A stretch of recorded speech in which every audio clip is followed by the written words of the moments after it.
Det er vildt fedt. Altså, det er vildt fedt nogle gange, at man kan påvirke så mange mennesker på en så vild måde. Så glæder man sig bare lidt til sådan at fyre den af, fordi man vil gerne have den der anerkendelse, at folk synes, det er fedt det du laver der, ikke? Du møder en kl. 24, og du har fri kl. 6 om morgenen.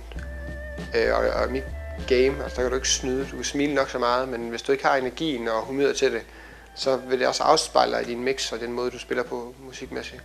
Men generelt på en mainstream aften, der spiller jeg sådan whatever rocks. Altså, jeg spiller meget aggressivt. Altså, jeg mixer meget og laver meget show i det, når jeg arbejder, ikke?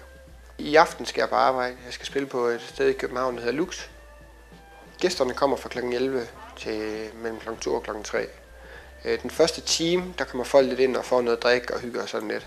Der er mange DJ's, der begynder at spille hits fra stort set fra man åbner og prøver at få gang i folk. Jeg plejer at køre lidt op på den måde, at jeg spiller noget stille og roligt, lækkert musik. Så begynder jeg at køre lidt tættere og tættere på det, som jeg ved, de gerne vil høre. Og nogle gange så kan jeg så få dem til at danse til en eller anden musik, som de måske ikke har ville danse til før, men fordi det bliver bygget op på en måde, hvor ligesom DJ'en siger, jeg spiller det her, fordi det er fedt. Så kan du få dem til det, og det er en fed følelse.